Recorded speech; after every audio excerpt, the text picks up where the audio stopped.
You're listening to the Assembly on Environmental, Occupational, and Population Health podcast.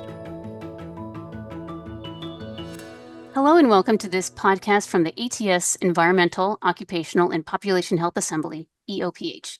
I'm the podcast host, Joanne McKell, MD, from Case Western Reserve University School of Medicine, and I am pleased to introduce Mary B. Rice, MD, Master of Public Health, who serves as the Director of the Center for Climate Change, Health, and the Global Environment, Harvard Chan C. Change, and she is the Mark and Catherine Winkler Associate Professor of Environmental Respiratory Health at Harvard T.H. Chan School of Public Health. She is the Director of the Institute for Lung Health and Director of Research for the Division of Pulmonary and Critical Care Medicine at Beth Israel Deaconess Medical Center. She's an Associate Professor of Medicine at Harvard Medical School. She's a Principal Investigator and Collaborator on multiple NIH-funded research studies focused on pollution, climate, and respiratory health. She has previous leadership roles, including chairing the Environmental Health Policy Committee of the ATS and serving on the Clean Air Scientific Advisory Committee, CASAC, until January 2025. Relevant to this podcast, she is starting her year as the EOPH Assembly Chair. She's already spent a year as co-chair with the past Assembly Chair, Dr. Allison Bauer. So welcome, Dr. Rice, to the EOPH Assembly podcast. Thank you so much for taking the time to be interviewed.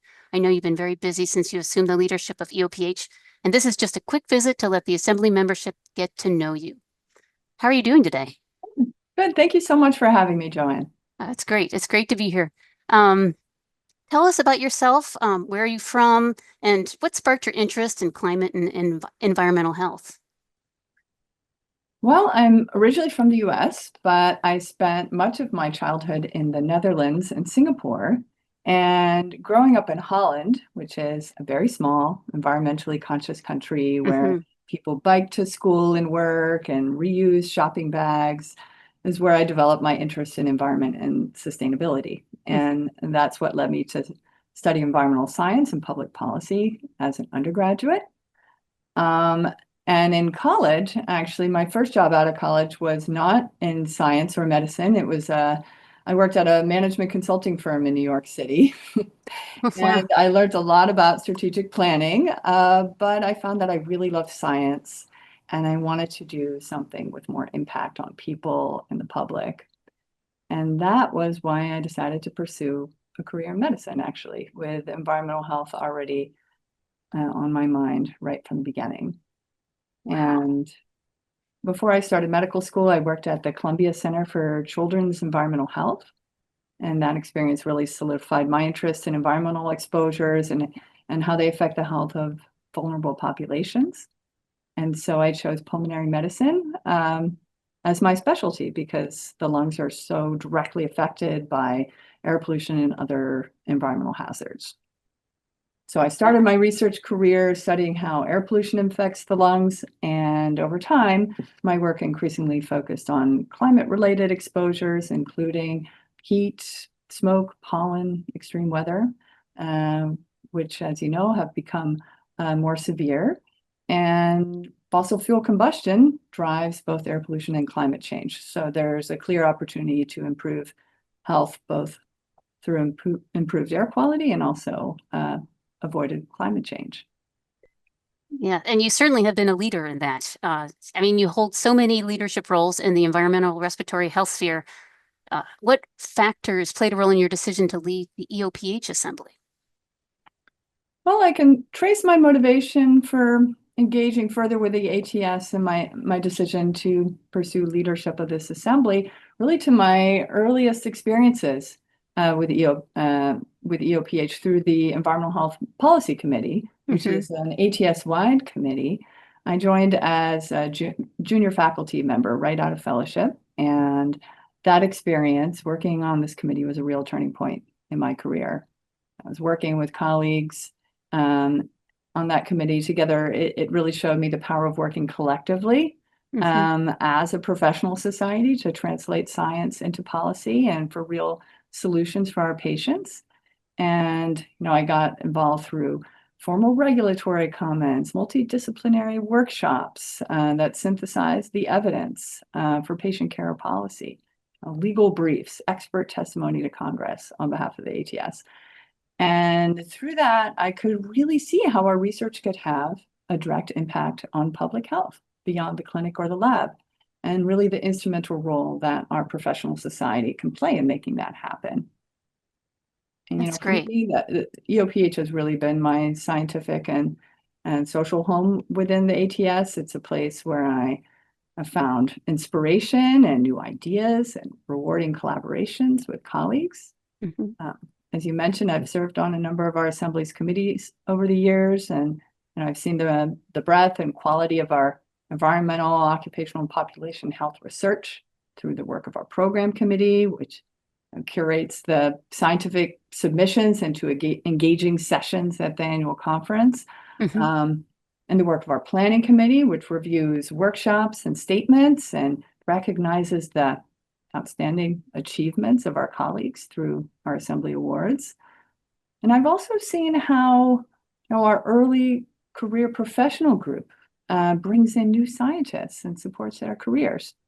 And many of our Assembly leaders, including myself, got their start through that early career professional group. And that's how they got first engaged with our Assembly. And so for me, these experiences really deepened my appreciation for EOPH's role in bridging science to impact and fostering that community that really spans academic careers. And it made me want to contribute more. Okay, great, great. And so this might seem like a little bit of a simplistic question, but in broad strokes, what does an ATS assembly chair do? One of the most meaningful aspects of the role is the opportunity to support and coordinate the work of all of the EOPH committees and working groups, one of which you lead. So the chair helps ensure alignment and communication across our program committee, which, as I mentioned, organizes all the scientific sessions, organizes those abstracts into symposia. The planning committee that looks at proposals for workshops and award candidates. The early career professional working group, which supports trainees and junior faculty. The web and communications team that you lead, which enhances engagement of our membership.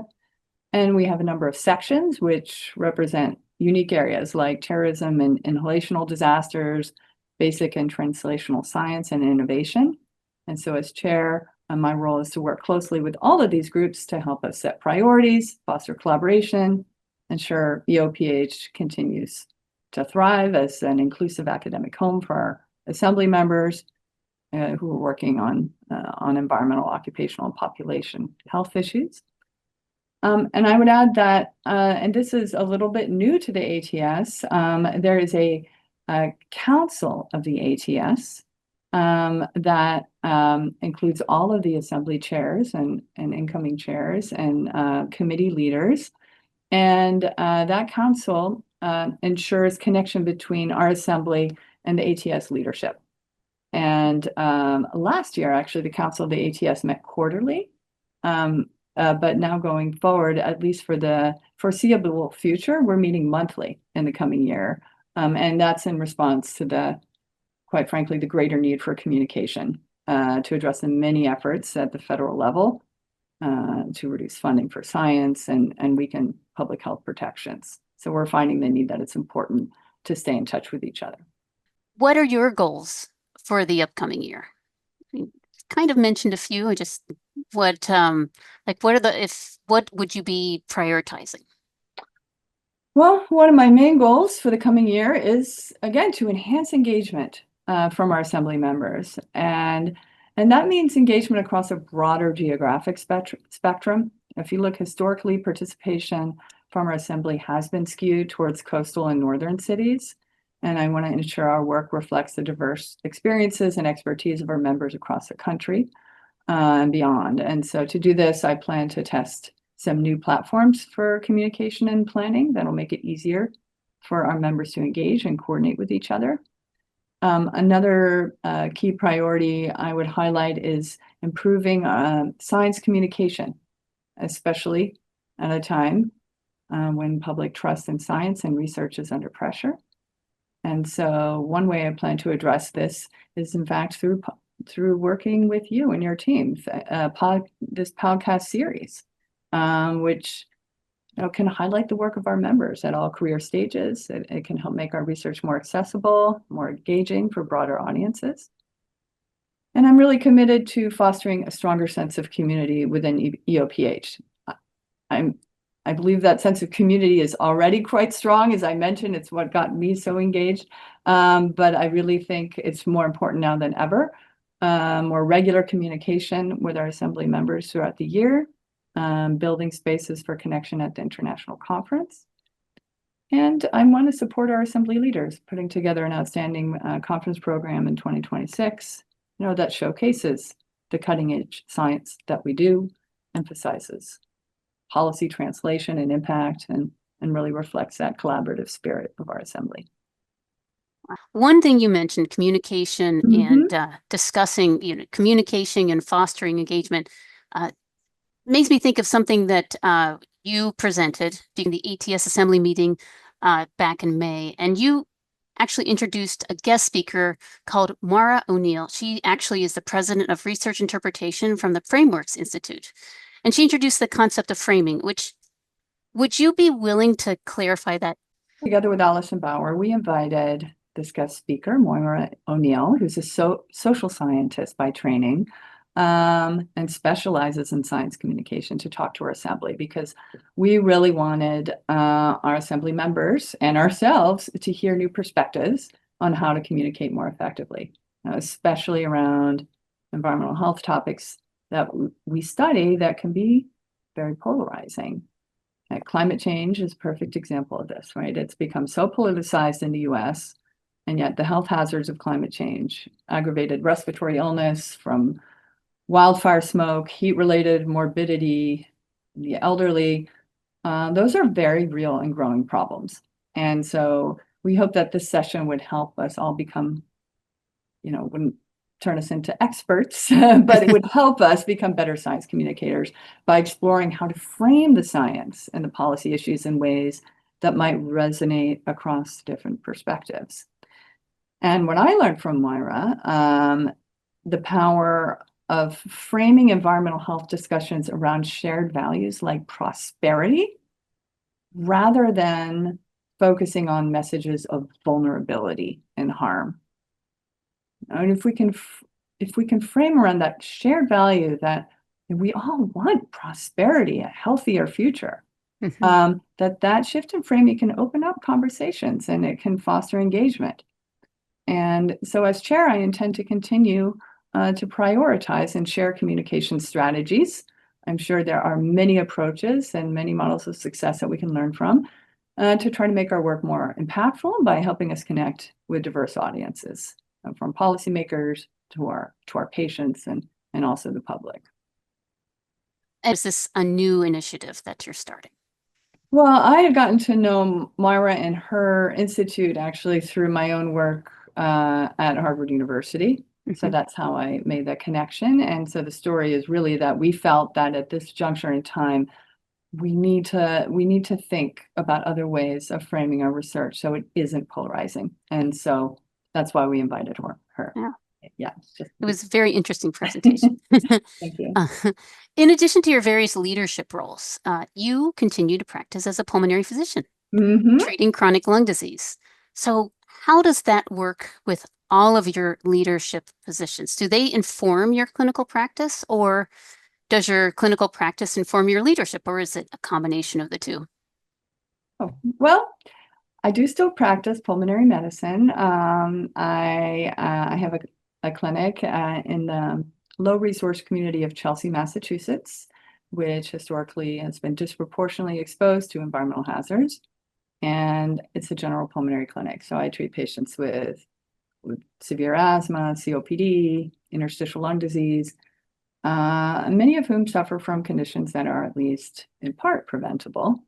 And the relationships that I build with my patients are really meaningful to me, as I'm sure they are to all of our clinical members of our assembly. And they really continually inform my perspective. And I think like many other members of our assembly, my work in clinical care does shape my research questions. I can give you an example. Seeing how patients with the eosinophilic subtype of COPD. This is a subtype I've been screening for in my clinical practice. This led me to investigate their vulnerability to air pollution, and I found in my own work that they appear to be more susceptible to particulate matter pollution, and that led to designing a randomized controlled trial evaluating the impact of air purifiers in that particular subtype. And it's through this day-to-day work as a clinician that I witnessed both the burdens of environmental harms and a potential for evidence-based interventions to actually make a real difference in patients' lives. And so I see my leadership roles as helping me connect the dots between individual health, community needs, and broader systems. And what I think is really wonderful about the American Thoracic Society is it gives us a platform to promote policies and research that our patients need. And we can carry those stories. I carry those stories of my patients with me into other conversations about air pollution and climate and health. It's a challenging time, and many challenges are mounting, but I am an optimist. I'm very hopeful. And I really do believe that the integration of science and policy in clinical care is going to continue to lead to a healthier and more prosperous future. Yeah, I couldn't agree more. You have to be an optimist to persevere, and you have to persevere to make change. So I recognize those traits in you, and I really appreciate it. And I also really appreciate you taking the time, Dr. Rice. It's going to be a good year. Thank you so much, Dr. McKell. Thank you, Joanne. All right. Have a great day. You too. Bye-bye. Bye. Thank you for joining us today. To learn more, visit our website at thoracic.org. Find more podcasts from the ATS assemblies on YouTube. Don't forget to like, comment, and subscribe so you never miss a show.